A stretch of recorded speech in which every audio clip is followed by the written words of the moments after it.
আর যেন কেউ ফ্যাসিবাদী না হতে পারে সেই লক্ষ্যে কাজ করছে সরকার। বগুড়ায় প্রধানমন্ত্রী। অপরাধ দমনে ন্যায় বিচার প্রতিষ্ঠার অঙ্গীকার। দেশব্যাপী হামের টিকাদান শুরু। নিয়মিত টিকা না দেওয়ার বেশিরভাগ শিশু এই রোগে আক্রান্ত, বললেন স্বাস্থ্যমন্ত্রী।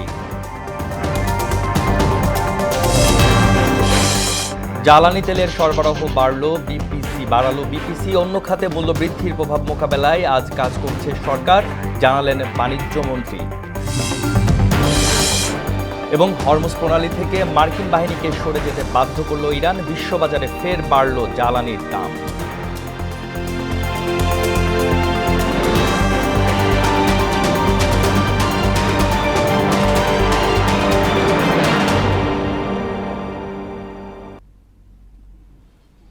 আসসালামু আলাইকুম। মোহনা সংবাদে সবাইকে স্বাগত। এতক্ষণ শুনছিলেন শিরোনাম, পুরো সংবাদের সঙ্গে আছি আমি আসাদুজ্জামান। আর যেন কেউ ফ্যাসিবাদী হয়ে উঠতে না পারে সেই লক্ষ্যে সরকার কাজ করছে বলে জানিয়েছেন প্রধানমন্ত্রী তারেক রহমান। সকালে বগুড়ার ই-বেইল বন্ড কার্যক্রম উদ্বোধন অনুষ্ঠানে একথা বলেন তিনি। এ সময় অপরাধ দমনে ন্যায় বিচার প্রতিষ্ঠায় বর্তমান সরকার অঙ্গীকারবদ্ধ বলেও মন্তব্য করেন প্রধানমন্ত্রী। এরপর বগুড়া পৌরসভাকে দেশের ১৩তম সিটি কর্পোরেশন হিসেবে উন্নতিকরণের উদ্বোধন করেন সরকার প্রধান। তাহসিন তারিনের রিপোর্টে বিস্তারিত। সরকার গঠনের পর প্রথমবারের মতো বগুড়া সফরে যান প্রধানমন্ত্রী তারেক রহমান। শুরুতেই জেলা আইনজীবী সমিতির ভবন উদ্বোধন করেন তিনি। এরপর বগুড়া সহ ৭ জেলার বিচার বিভাগের ডিজিটালাইজেশন বা ই-বেইল বন্ড কার্যক্রমের উদ্বোধন করেন প্রধানমন্ত্রী। এই সময় তিনি বলেন, আইনের শাসনই শেষ কথা নয়, অপরাধ দমনে ন্যায় বিচার প্রতিষ্ঠা করতে হবে। রাষ্ট্রে আইনের শাসনই শেষ কথা নয়, বরং ন্যায় বিচার প্রতিষ্ঠাই হচ্ছে গুরুত্বপূর্ণ। এ কারণেই বর্তমান সরকার রাষ্ট্র এবং সমাজে আইনানুগ ন্যায় বিচার প্রতিষ্ঠা করতে চায়। আওয়ামী ফ্যাসিবাদ আমলে রাতের আধারে আদালত বসিয়ে আইনের নামে বেআইনি শাসন চালানো হয়েছে বলে অভিযোগ করেন প্রধানমন্ত্রী। বলেন, আর যেন কেউ ফ্যাসিবাদী হয়ে উঠতে না পারে সেই লক্ষ্যে কাজ করছে সরকার। কিন্তু ফ্যাসিবাদী শাসন আমলে বিচার বিভাগকে দলীয় আদালতে পরিণত করা হয়েছিল। আইনের দোহাই দিয়ে শাসন চালালেও তখন দেশের ন্যায় বিচার ছিল না। এরপর বিকেল ৪টায় শহরের ঐতিহাসিক আলতাফুন্নেসা খেলার মাঠে জেলা বিএনপির আয়োজিত জনসভায় ভাষণ দিবেন তারেক রহমান। তাহসিন তারিন, মোহনা সংবাদ। প্রধানমন্ত্রীর বগুড়া সফর নিয়ে আরও জানাতে আমাদের সাথে যুক্ত হচ্ছেন সহকর্মী রাসেল কবির। রাসেল, বগুড়ায় প্রধানমন্ত্রীর কর্মসূচির সর্বশেষ কি তথ্য আছে আপনার কাছে জানাবেন?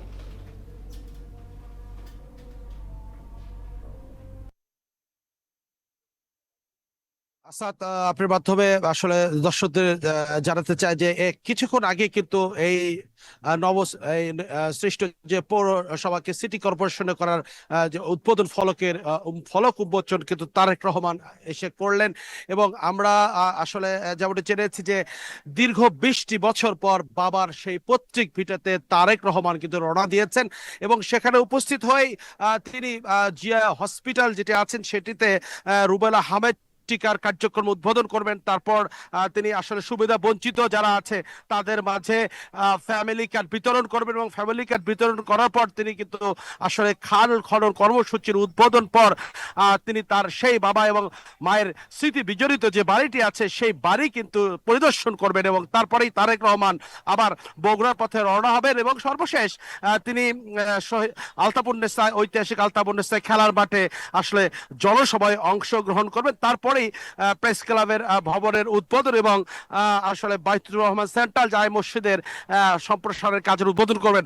আসলে আসাদ, আপনার মাধ্যমে বলে আজকে এই সফর আসলে ঐতিহাসিক সফর। এজন্যই বলছে, আমরা দেখছি পুরা বগুড়া শহর কিন্তু আসলে লোকারণ্য হয়ে গেছে এবং নেতা কর্মীর যে উচ্ছ্বাস, তারেক রহমানকে বগুড়ার ছেলে নিজের চোখে তারা দেখেছে, এই যে অনুভূতি, এবং তারা বলছে পিছিয়ে পড়া বগুড়ার যে আজকে থেকেই উন্নয়নের আসলে সামনের দিকের যে সূচনা এটি হলো। আসাদ, এই ছিল আসলে বগুড়া থেকে তারেক রহমানের সফরের আমার কাছে সর্বশেষ। রাসেল, আপনাকে ধন্যবাদ। দর্শক, বগুড়া থেকে আমাদের সাথে যুক্ত ছিলেন সহকর্মী রাসেল কবির। জাতীয় সংসদের সংরক্ষিত নারী আসন নিয়ে ২ দিনব্যাপী সাক্ষাৎকারের গ্রহণ শেষে ৩৬ জনের মনোনয়ন চূড়ান্ত করেছে বিএনপি। দুপুরে বিএনপির সিনিয়র যুগ্ম মহাসচিব রুহুল কবির রিজভী এই তথ্য জানান। তিনি বলেন, সংরক্ষিত নারী আসনে মনোনয়ন দিতে জাতীয় কমিটির সদস্যরা 2 দিনব্যাপী সাক্ষাৎকার গ্রহণ করেন। পরে মনোনয়ন বোর্ড 36 জনকে মনোনীত করে। ত্রয়োদশ জাতীয় সংসদের সংরক্ষিত মহিলা আসনের নির্বাচনে বাংলাদেশ জাতীয়তাবাদী দল বিএনপি ও জোটের প্রার্থী তালিকা। এই 36 জন বিএনপি এবং বিএনপির জোট থেকে যাদেরকে সিলেকশন করা হয়েছে, নির্বাচিত করা হয়েছে। হাম উপসর্গে ময়মনসিংহ ও সিলেটে আরও 2 শিশুর মৃত্যু হয়েছে এবং নতুন ভর্তি হয়েছেন 41 জন। এদিকে হাম প্রতিরোধে দ্বিতীয় ধাপে আজ থেকে সারা দেশে শুরু হয়েছে টিকাদান কর্মসূচি। সকালে নারায়ণগঞ্জের এই কর্মসূচি উদ্বোধন অনুষ্ঠানে স্বাস্থ্যমন্ত্রী বলেন, আগের সরকারগুলো সঠিকভাবে টিকা না দেয় সারা দেশে হামের প্রাদুর্ভাব ছড়িয়ে পড়েছে। প্রতিনিধিদের তথ্যে আরও জানাচ্ছেন মাহমুদা আক্তার। হাম উপসর্গে ময়মনসিংহ ও সিলেট মেডিকেল কলেজ হাসপাতালে আরও 2 শিশুর মৃত্যু হয়েছে এবং হামে আক্রান্ত হয়ে নতুন 41 জন রোগী ভর্তি হয়েছে। এখন পর্যন্ত ময়মনসিংহ মেডিকেলে হাম ও হামের উপসর্গে মৃত্যু হয়েছে 15 জন শিশুর। এদিকে হাম নিয়ন্ত্রণে সারা দেশে টিকাদান কর্মসূচি উদ্বোধন করেছেন স্বাস্থ্যমন্ত্রী সরদার মোহাম্মদ সাখাওয়াত হোসেন। সকাল 8:15টায় নারায়ণগঞ্জের রূপগঞ্জে এই কর্মসূচির উদ্বোধন করেন তিনি। কর্মসূচির আওতায় 6 মাস থেকে 5 বছরের কম বয়সী প্রায় 1,80,00,000 শিশুকে টিকা দেওয়ার লক্ষ্যমাত্রা নির্ধারণ করা হয়। টিকাদান কর্মসূচির মাধ্যমে শিশুদের নিরাপত্তা নিশ্চিত করা সম্ভব এবং সংক্রমণের হার দ্রুত কমে আসবে বলে জানান স্বাস্থ্যমন্ত্রী। আমাদের মাননীয় প্রধানমন্ত্রী জনাব Tarique Rahman has declared to distribute the power to make a balance in the power in between the president and the prime minister, and the prime minister will not stay for more than 2 terms, that is 10 years. We are doing that. জনগণের কল্যাণে আমরা কাজ করে যাব। রাজশাহীতে দড়িখরবোনা এলাকায় নগর স্বাস্থ্য কেন্দ্রে টিকাদান কার্যক্রমের উদ্বোধন করেন সিটি কর্পোরেশনের প্রশাসক মাহফুজুর রহমান রিটন। জেলার 9 উপজেলায় 2,01,976 জন শিশুকে হামের টিকা দেওয়া হবে। একযোগে আমরা হাম রুবেলা টিকা উদ্বোধন আজকে করলাম এবং প্রায় 55,000 আমরা টিকা এখানে শিশুদের দিতে সক্ষম হব। নওগাঁয় হামের টিকাদান ক্যাম্পেইন শুরু হয় সকাল 9:30টায় সিভিল সার্জন কার্যালয়ে। জেলায় 2,60,687 জন শিশুকে টিকা দেওয়ার লক্ষ্যমাত্রা নির্ধারণ করা হয়েছে। এদিকে চাঁদপুর শহরের কালেক্টরেট স্কুল অ্যান্ড কলেজ প্রাঙ্গণে টিকাদান কর্মসূচির উদ্বোধন করেন জেলা প্রশাসক। জেলায় প্রায় 3,40,000 শিশুকে টিকার আওতায় আনা হয়েছে। দেশব্যাপী এই বিশেষ টিকাদান কার্যক্রম সিটি কর্পোরেশন এলাকায় 20 মে পর্যন্ত এবং দেশের অন্যান্য স্থানে 12 মে পর্যন্ত চলবে। মাহমুদা আক্তার, মোহনা সংবাদ। মুন্সিগঞ্জ থেকে টিকা কার্যক্রম সম্পর্কে জানাতে আমাদের সঙ্গে যুক্ত হচ্ছেন সহকর্মী মোহাম্মদ সুজন। সুজন, টিকাদান কেমন চলছে আমাদেরকে জানাবেন।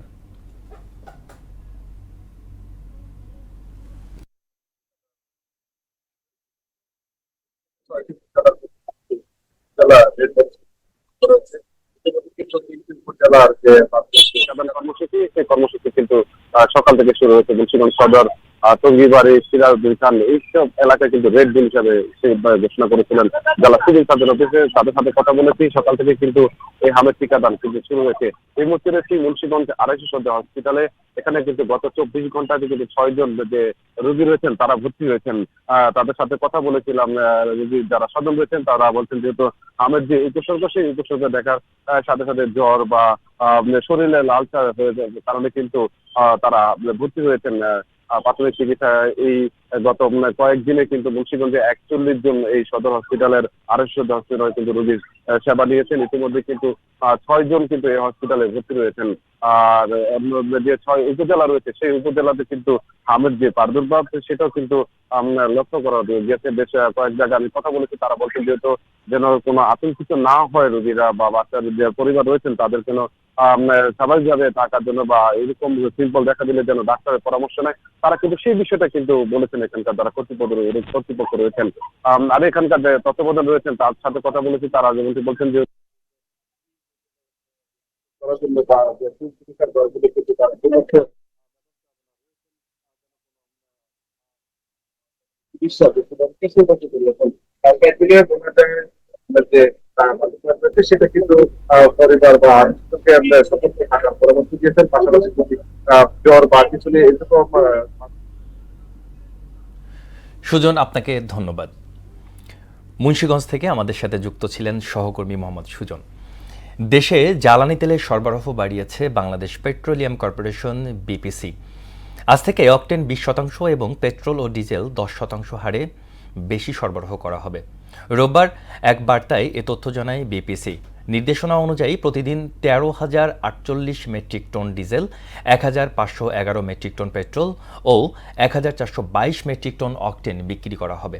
শনিবার ডিজেলের দাম লিটারে 15 টাকা বাড়িয়ে 115 টাকা, অকটেনের দাম 20 টাকা বাড়িয়ে 140 টাকা, পেট্রোল 19 টাকা বাড়িয়ে 135 টাকা এবং কেরোসিনের দাম লিটারে 18 টাকা বাড়িয়ে 130 টাকা নির্ধারণ করেছে সরকার। সারা দেশের মতো জ্বালানি তেলের তীব্র সংকটে নাভিশ্বাস উঠেছে গাজীপুর ও কুষ্টিয়া জেলায়। ফিলিং স্টেশনগুলোতে তেলের জন্য গ্রাহকদের দীর্ঘ অপেক্ষা। এতে প্রতিদিনই কোথাও না কোথাও ক্রেতা ও কর্মচারীদের মধ্যে ঘটছে বাকবিতণ্ডা। তেল পাওয়ার আশায় চালকদের অনেকেই রাত ভোর রাস্তায় অবস্থান করছে। পাম্প মালিকদের দাবি, প্রয়োজনের তুলনায় অনেক কম জ্বালানি পাওয়ার পরিস্থিতি নিয়ন্ত্রণে রাখা কঠিন হয়ে পড়েছে। মিলন খন্দকার ও তারিকুল ইসলামের তথ্যে প্রতিবেদনে বিস্তারিত।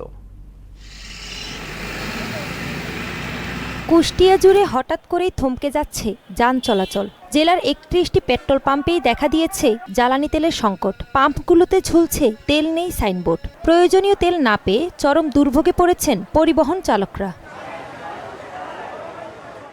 চালকদের অভিযোগ, হঠাৎ করে এমন সংকটে পড়ায় যাত্রী পরিবহন থেকে শুরু করে পণ্য পরিবহনেও দেখা দিয়েছে স্থবিরতা। এতে আর্থিক ক্ষতির মুখে পড়ছেন তারা।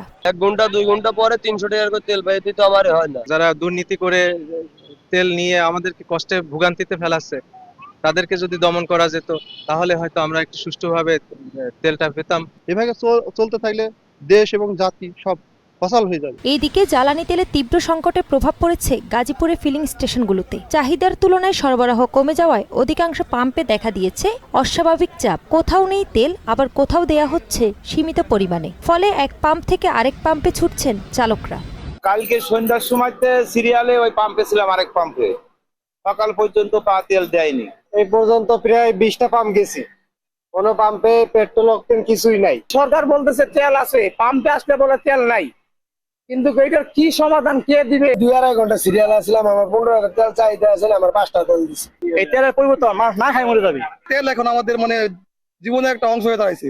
তেল ছাড়া আমরা কোনো কিছু করতে পারতেছি না। দেশে পর্যাপ্ত জ্বালানি মজুদের কথা বলা হলেও মাঠ পর্যায়ে ভিন্ন চিত্র। পাম্প মালিকদের অভিযোগ, আগের মতো নিয়মিত বরাদ্দ না পাওয়ায় সংকট আরো ঘনীভূত হচ্ছে। আমাদের যতক্ষণ তেল আসে ততক্ষণ আমরা দিতে থাকি, আমাদের তেল শেষ হয়ে যায় আমরা দিতে পারি। আমাদের তো ডিপো থেকে তেল পর্যাপ্ত পরিমাণ দিতেছে না আমাদের, এজন্য আমরা গ্রাহকদের দিতে পারছি না। জ্বালানি খাতের এই সংকট দ্রুত নিরসন না হলে এর প্রভাব ছড়িয়ে পড়বে নিত্যপণ্যের বাজার সহ সবখানে, এমনটাই বলছেন সংশ্লিষ্টরা। তাহসিন তারিন, মোহনা সংবাদ। বিশ্ববাজারের সাথে সামঞ্জস্য রেখেই তেলের দাম বাড়ানো হয়েছে বলে জানালেন বাণিজ্যমন্ত্রী খন্দকার আব্দুল মুক্তাদির। সকালে সিলেট জেলা হাসপাতাল পরিদর্শন ও হামরুবেলা টিকাদান কর্মসূচি উদ্বোধন শেষে একথা জানান তিনি। বলেন, ভারতসহ অধিকাংশ দেশেই স্বয়ংক্রিয় ব্যবস্থাপনায় আমদানি মূল্যের উপর ভিত্তি করে তেলের দাম নির্ধারিত হয়। এছাড়া সারা বিশ্বেই বর্তমান জ্বালানি তেলের দাম ঊর্ধ্বমুখী। এমন পরিস্থিতিতে দাম সমন্বয় করার বিকল্প ছিল না বলেও মন্তব্য করেন তিনি। তবে দাম বাড়ানোর প্রেক্ষিতে সব ক্ষেত্রে মূল্যস্ফীতির প্রভাবে যাতে ছড়িয়ে না পড়ে সে বিষয়ে সরকার সজাগ রয়েছে বলেও জানান মন্ত্রী। জ্বালানি তেলের মূল্য সারা পৃথিবীতে বৃদ্ধি হয়েছে। বিষয়টা এরকম না যে বাংলাদেশ একটা বিচ্ছিন্ন পদক্ষেপ নিয়েছে। পৃথিবীর বেশিরভাগ দেশে যদি আমদানির ক্ষেত্রে মূল্য বাড়ে তাহলে এটা স্বয়ংক্রিয়ভাবে খুচরা পর্যায়ে মূল্য বৃদ্ধি হয়। পৃথিবীর বিভিন্ন দেশে, ভারত সহ প্রত্যেকটা দেশ জ্বালানির এই অস্বাভাবিক মূল্য বৃদ্ধির অভিজ্ঞতা সহ্য করতে না পেরে পাইকারি এবং খুচরা পর্যায়ে ভোক্তা পর্যায়ে মূল্য বাড়াতে বৃদ্ধিতে বাধ্য হয়েছে। দর্শক, সচিবালয়ে বক্তব্য রাখছেন শিক্ষামন্ত্রী। আমরা সরাসরি চলে যাচ্ছি সেখানে। ক্লিয়ারলি বলি, জানুয়ারি 1 তারিখে ক্লাস শুরু হয়েছে, ডিসেম্বর 31 এটা শেষ হবে, তাহলে এর মধ্যে আপনি প্রশ্ন গ্যাপ দেখলেন কোথায়? হ্যাঁ, কোর্স শেষ হবে, পরীক্ষা হবে,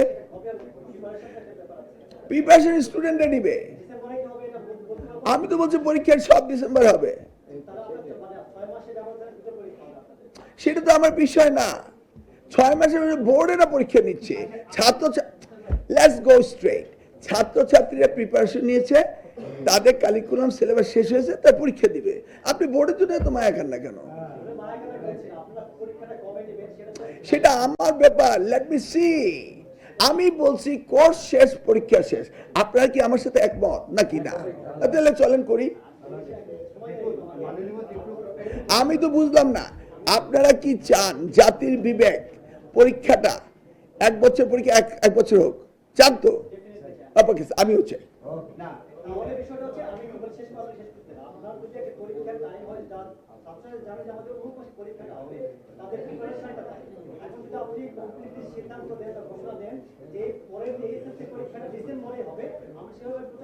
আমি বলেছি প্রত্যেক পরীক্ষা কোর্স শেষ হবে ডিসেম্বরে, ডিসেম্বরের প্রত্যেক পরীক্ষা হতে হবে, লাউড অ্যান্ড ক্লিয়ার।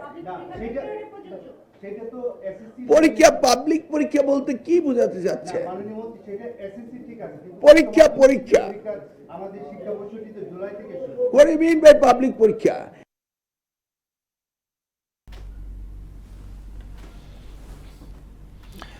এবার আন্তর্জাতিক প্রসঙ্গ। ওমান সাগরে হরমুজ প্রণালীর কাছে অবস্থানরত মার্কিন বাহিনীকে সরে যেতে বাধ্য করেছে ইরান। দেশটির প্রেসিডেন্ট মাসুদ পেজেশকিয়ান বলেন, কেবল আত্মরক্ষার জন্যই এমন পদক্ষেপ নেওয়া হচ্ছে।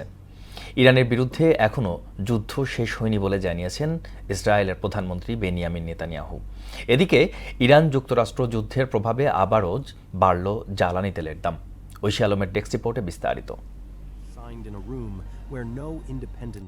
ওমান সাগরে হরমুজ প্রণালীর কাছে অবস্থানরত মার্কিন বাহিনীকে সরে যেতে বাধ্য করেছে ইরানের প্রতিরক্ষা বাহিনী IRGC। দেশটির প্রেসিডেন্ট মাসুদ পেজেশকিয়ান বলেন, তারা যুদ্ধের পক্ষে নয়, তবে যুক্তরাষ্ট্র ও ইসরায়েলের হামলার বিরুদ্ধে আত্মরক্ষার জন্যই প্রয়োজনীয় পদক্ষেপ নেওয়া হচ্ছে। ইরান শান্তি ও আঞ্চলিক স্থিতিশীলতার প্রতি প্রতিশ্রুতিবদ্ধ বলেও দাবি করেন তিনি। এদিকে ইরানের বিরুদ্ধে যুদ্ধ এখনও শেষ হয়নি বলে জানিয়েছেন ইসরায়েলের প্রধানমন্ত্রী বেঞ্জামিন নেতানিয়াহু। তিনি বলেন, ইসরায়েল যুক্তরাষ্ট্র মিলে ইরানের চরম স্বৈরাচারী আচরণের বিরুদ্ধে লড়াই করছে। পাকিস্তানের প্রধানমন্ত্রী শেহবাজ শরীফের সঙ্গে ফোনালাপে মাসুদ পেজেশকিয়ান জানান, যুদ্ধবিরতি ও আলোচনা চলার সময়ও যুক্তরাষ্ট্রের আক্রমণাত্মক ও অযৌক্তিক আচরণ সন্দেহ তৈরি করছে। যুক্তরাষ্ট্র আগের মতোই কূটনৈতিকভাবে বিশ্বাসঘাতকতা করতে পারে বলেও শঙ্কা জানান তিনি। এই টেলি আলাপের পর পাকিস্তানের প্রধানমন্ত্রী যে বিবৃতি দিয়েছেন, সেখানে ইরান ও যুক্তরাষ্ট্রের দ্বিতীয় ধাপের আলোচনার বিষয়টি উল্লেখ করা হয়নি। এদিকে আন্তর্জাতিক বাজারে তেলের দাম আবারও বেড়েছে। হরমুজ প্রণালীর কাছে একটি ইরানি জাহাজ জব্দ করার ঘটনার পর নতুন করে উত্তেজনা তৈরি হওয়ায় এই দাম বৃদ্ধি পায়। ঐশী আলম, মোহনা সংবাদ। দেশের প্রতিটি ঘরে বিদ্যুৎ পৌঁছে দিতে সরকার বদ্ধপরিকর বলে জানান যুব ও ক্রীড়া প্রতিমন্ত্রী আমিনুল হক। সকালে মিরপুর বেগুনটিলা বস্তিবাড়ির জীবন মান উন্নয়নে বিদ্যুৎ মিটার সংযোজন কার্যক্রম উদ্বোধন করে একথা বলেন তিনি। বলেন, ধারাবাহিকভাবে বস্তিবাসীর জলাবদ্ধতা সহ সব ধরনের সমস্যা সমাধান করা হবে। সরকার দেশের প্রতিটি নাগরিকের নাগরিক সেবা নিশ্চিতে বদ্ধপরিকর বলেও জানান প্রতিমন্ত্রী। এ সময় বিদ্যুৎ ব্যবহারে মিতব্যয়ী হওয়ার আহ্বানও জানান এই প্রতিমন্ত্রী। আমাদের মাননীয় প্রধানমন্ত্রীর নির্দেশে আমরা একটি কার্যক্রম হাতে নিয়েছি যে প্রত্যেকটি ঘরে ঘরে আমরা মিটার পৌঁছে দিব, প্রত্যেকটি ঘরে ঘরে আপনাদের বিদ্যুৎ পৌঁছে দিব। বেগুনটিলায় যতগুলো ঘরের মিটার উদ্বোধন করেছি, এইভাবে পর্যায়ক্রমে অন্যান্য যে বেগুনটিলা আরো যারা বসবাস করে, আমরা সেখানেও পর্যায়ক্রমে প্রত্যেকটি ঘরে ঘরে বিদ্যুতের মিটার পৌঁছে দেওয়ার মাধ্যমে প্রত্যেকের বিদ্যুৎকে যাতে সুনিশ্চিত করতে পারি, তাদের ঘরে ঘরে বিদ্যুৎ পৌঁছে দিতে পারি, সেই বিষয়ে আমরা সবাই আন্তরিকভাবে কাজ করে যাব।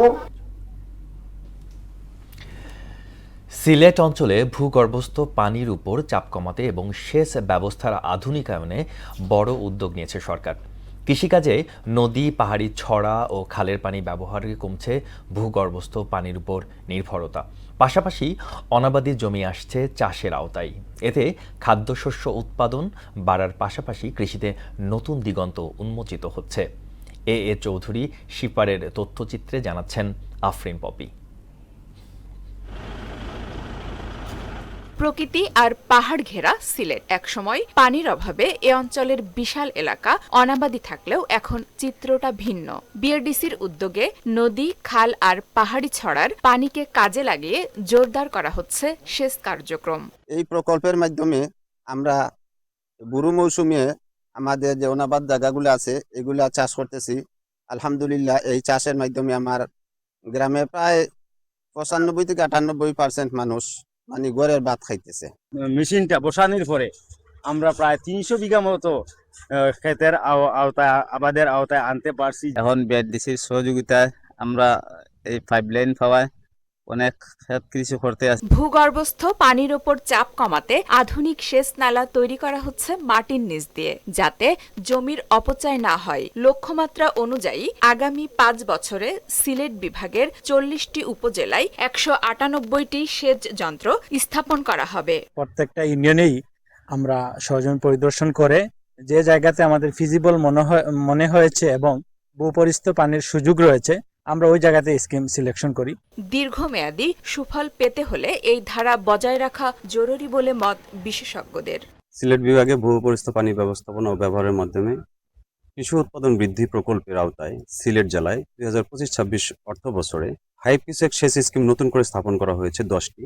এই প্রকল্পের আওতায় খাদ্যশস্যের উৎপাদন প্রায় 35% বাড়বে বলে আশা জানান বিআরডিসি প্রকল্প পরিচালক। 198টি নতুন সেচ যন্ত্র সিলেট বিভাগের 40টা উপজেলায় স্থাপন করা হবে। বাড়ির পাইপলাইনের মাধ্যমে কৃষি জমির অপচয় একদমই হবে না, সেচ খরচ কৃষকদের কমবে এবং অনাবাদি জমি চাষের আওতায় আরও প্রায় 30 থেকে 35% জমি বাড়বে।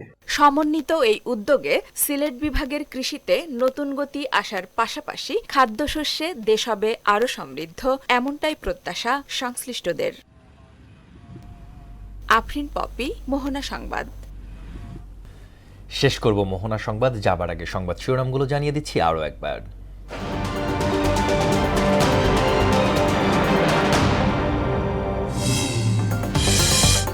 আর যেন কেউ ফ্যাসিবাদী হতে না পারে সেই লক্ষ্যে কাজ করছে সরকার। বগুড়ায় প্রধানমন্ত্রী। অপরাধ দমনে ন্যায় বিচার প্রতিষ্ঠার অঙ্গীকার। দেশব্যাপী হামের টিকাদান শুরু। নিয়মিত টিকা না দেয়ায় বেশিরভাগ শিশু এই রোগে আক্রান্ত, বললেন স্বাস্থ্যমন্ত্রী।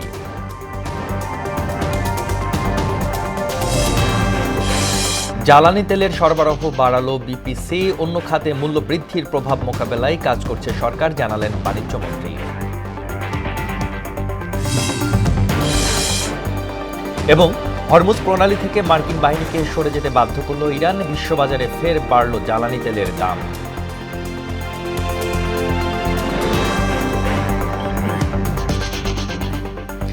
এই ছিল মোহনা সংবাদে। পরবর্তী সংবাদ বিকেল 5:30টায়।